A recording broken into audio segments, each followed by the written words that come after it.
The great humans YouTube channel पर आपका स्वागत है। आज मैं आपको एक ऐसी महान व्यक्तित्व के बारे में बताने जा रहा हूं, जिनका नाम ही काफी है उनके अद्भुत कामों को स्मरण करने के लिए। मदर टेरेसा एक महान आत्मा थी जिन्होंने अपने जीवन को गरीबों और असहाय लोगों की सेवा में समर्पित किया। मदर टेरेसा का जीवन एक उदाहरण है निस्वार्थ सेवा का। उन्होंने समाज के निराधार, गरीब और असहाय लोगों के लिए अपना पूरा जीवन न्यौछावर किया। उनका संदेश है कि हमें न केवल खुद के भले की चिंता करनी चाहिए बल्कि दूसरों की मदद करने के लिए भी तत्पर रहना चाहिए। मदर टेरेसा का जन्म 26 अगस्त 1910 को एक कोसोवार अल्बानियाई परिवार में हुआ था, जो अब ओटोमन साम्राज्य के उत्तरी मैसेडोनिया की राजधानी में स्थित था। मदर टेरेसा का वास्तविक नाम एग्नेस गोंझा बोयाजेजू था। अल्बेनियन भाषा में गोंझा का अर्थ फूल की कली होता है। मदर टेरेसा का परिवार गरीबी के बावजूद सदैव एक साथ और एकजुट परिवार था। उनके पिता निकोला बोजाक्सी एक स्थायी नियोक्ता और गर्वशील नागरिक थे, जबकि उनकी मां ड्राना बोजाक्सी एक सख्त और सच्ची धार्मिक महिला थी। जब वह मात्र 8 साल की थी तभी इनके पिता का निधन हो गया, जिसके बाद इनके लालन पालन की सारी जिम्मेदारी इनकी माता द्राना बोयाजू के ऊपर आ गई। ये 5 भाई बहनों में सबसे छोटी थी। अपने माता पिता की प्रेरणा से मदर टेरेसा ने अपने जीवन में दया, सेवा और समर्पण के मूल्यों को स्थापित किया। मदर टेरेसा का परिवार उन्हें धार्मिकता के महत्व को समझाने और अन्यों की सेवा करने की महत्वाकांक्षा को प्रोत्साहित किया। मदर टेरेसा अपने शुरुआती वर्षों में थी तब वह मिशनरियों के भारतीय जीवन और बंगाल में उनकी सेवा की कहानियों से वो आकर्षित हो गई थी, और जब वो 12 साल उम्र की हुई तब तक उसे विश्वास हो गया कि उसे खुद को धार्मिक जीवन के लिए समर्पित कर देना चाहिए। मदर टेरेसा ने 1928 में अपने घर को छोड़कर 18 साल की उम्र में आयरलैंड के रथफनहम में स्थित लोरेटो एबे में लोरेटो सिस्टर्स के साथ जुड़ने का फैसला किया। उनका मकसद अंग्रेजी सीखना था ताकि वे भारत के लोरेटो सिस्टर्स के मिशन में शामिल हो सके।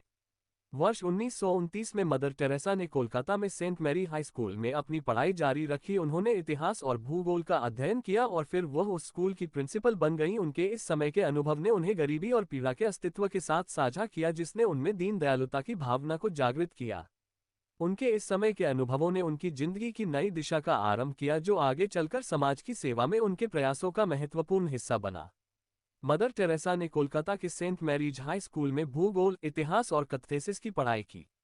उन्होंने न केवल शिक्षा दी बल्कि वह उच्चतम स्तर की शिक्षा देने के साथ साथ बंगाली और हिंदी भाषा में विद्यार्थियों को प्रेरित भी करती थीं। कोलकाता में जहां मां टेरेसा ने अपनी सेवा की आधारशिला रखी, उनके लिए वहां का एक महत्वपूर्ण स्थान था। वे वहां के गरीबों और असहाय लोगों की मदद करती रहीं और उनके लिए एक आश्रम स्थापित किया, जिसमें उन्होंने बच्चों की शिक्षा, रोगियों की देखभाल और खाद्य वितरण की सेवा की। मां टेरेसा का संदेश सरल था, सेवा में समर्पण। उन्होंने सिर्फ शब्दों में नहीं अपितु कर्मों में भी इसे अमल में लाया। उन्होंने दिखाया कि सच्चे प्यार और सेवा ही मानवता का सबसे बड़ा धर्म है। मदर टेरेसा के जीवन में एक महत्वपूर्ण घटना थी जो ट्रेन की यात्रा के दौरान घटी थी। वे 1946 में दरिद्रता और असहाय लोगों की सेवा के लिए इकट्ठा हुए और वे लोरेटो मिशन के लिए दार्जिलिंग की ओर यात्रा कर रहे थे। तभी ट्रेन रास्ते में ठहर गई। जब वहां के गरीब लोगों की बहुत भीड़ आ गई और उन्हें देखकर मदर टेरेसा के चेहरे पर एक नई रंगत आई। मदर टेरेसा में उत्साह और करुणा का भाव उत्पन्न हुआ। उन्होंने तत्काल उन लोगों की मदद करने का निर्णय किया। मां टेरेसा ने तुरंत सेवा के काम में अपने आप को लगा दिया। उन्होंने खाना खिलाने की योजना बनाई। वे अपनी आत्मा के साथ उनकी सेवा करती रही। ऐसे अनुभवों से मां टेरेसा ने जीवन भर सेवा के काम में अपना समय, धन और संसाधन निवेश किया। 1947 में भारत देश एक नई राष्ट्रीय आजादी की ऊर्जा से पुनर्जागरण कर रहा था। वहां एक नजर डालने पर हमें मदर टेरेसा का स्वयं के समर्पण और निष्ठा का आदर्श है। 1947 के भारत में जब राष्ट्रीय आजादी की खोज में लोगों के मन में अनेक सवाल थे, मदर टेरेसा ने अपने अनंत सेवा और प्रेम की प्रकृति को प्रकट किया। वे गरीबी, बीमारी और असहाय लोगों की मदद करने के लिए कठिनाइयों को पहचानते थे। उनके मिशन की मूल उद्देश्यों में एक महत्वपूर्ण धारणा थी, हर व्यक्ति के मानवता के संप्रेषण में एक समान अधिकार है। 1947 में भारत में मदर टेरेसा ने एक नई धारा शुरू की, जो आज भी उनके संदेश का प्रचार कर रही है। उन्होंने गरीबों के लिए आश्रय, खाना, चिकित्सा सुविधा और प्राथमिक शिक्षा की सुविधा प्रदान की। उनके संदेश और कार्यों ने दुनिया को एक महान सामाजिक कार्यकर्ता के रूप में माना। 1950 में मदर टेरेसा को प्रभु के आदेश प्राप्त हुआ कि वह अपने खुद के संगठन मिशनरीज ऑफ चैरिटी की स्थापना करें। इस संगठन का उद्देश्य गरीबों की मदद करना था, जबकि वे उनके बीच रहकर, उनके अनुभव को साझा करके और उन्हें दया, करुणा और सहानुभूति के साथ व्यवहार करके उनकी मदद करें, लेकिन कभी भी करुणा नहीं। मदर टेरेसा का संघर्ष गरीबों की सेवा में अपना जीवन व्यतीत करने के लिए था। उन्होंने जीवन भर एक निस्वार्थ भावना के साथ गरीबों की सेवा की।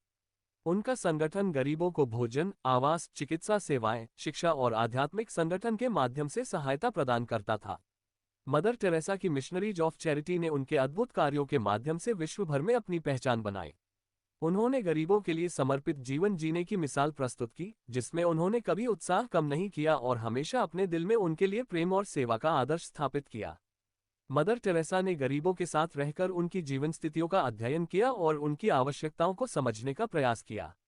उन्होंने ये सिखाया कि सहानुभूति, समझदारी और प्रेम के साथ ही हम गरीबों की मदद कर सकते हैं, परंतु कभी भी उन्हें दया का भाव नहीं दिखाना चाहिए।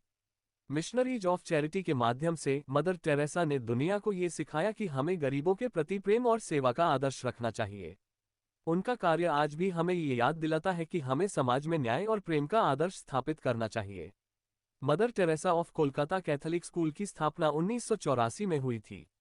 ये स्कूल उस समय से छात्रों को शिक्षा और मूल्यों की महत्वपूर्ण शिक्षा प्रदान कर रहा है। इस स्कूल की स्थापना का मुख्य उद्देश्य विद्यार्थियों को एक संपूर्ण शिक्षा प्रदान करना था, जो न केवल उनकी शिक्षा में विशेषज्ञता को सुनिश्चित करे, बल्कि उन्हें समाज के लिए जिम्मेदार नागरिकों के रूप में भी पूर्णता करे। मदर टेरेसा का जीवन संसार के लिए एक आदर्श था, और इसका परिणाम विभिन्न राष्ट्रों और संगठनों द्वारा प्राप्त किए गए पुरस्कारों में प्रकट हुआ। 1979 में मदर टेरेसा को नोबेल शांति पुरस्कार से सम्मानित किया गया। इस पुरस्कार से उनकी अद्भुत मानवता, दयालुता और समर्पण को स्वीकारा गया। 1980 में भारत सरकार ने मां टेरेसा को भारत रत्न से सम्मानित किया। यह उनके मानवता और सेवा को प्रतिष्ठित करने का प्रतीक है। मां टेरेसा को अधिकांश श्रेष्ठ भावनात्मक पुरस्कार भी प्राप्त हुए, जिनमें बीटी सवालान का एफआई भी शामिल है। मदर टेरेसा को भारत के लिए नारी रत्न पुरस्कार भी प्रदान किया गया, जो उनके महान योगदान को समर्थन दिखाता है। मां टेरेसा को उनकी सेवानिवृत्ति के लिए बीएमएसआई संगठन का गुदरीदार पुरस्कार भी प्राप्त हुआ। मदर टेरेसा का नाम विश्व के हर कोने में उन्हें याद करने और उनके कार्यों को आदर्श के रूप में स्थापित करने के लिए है।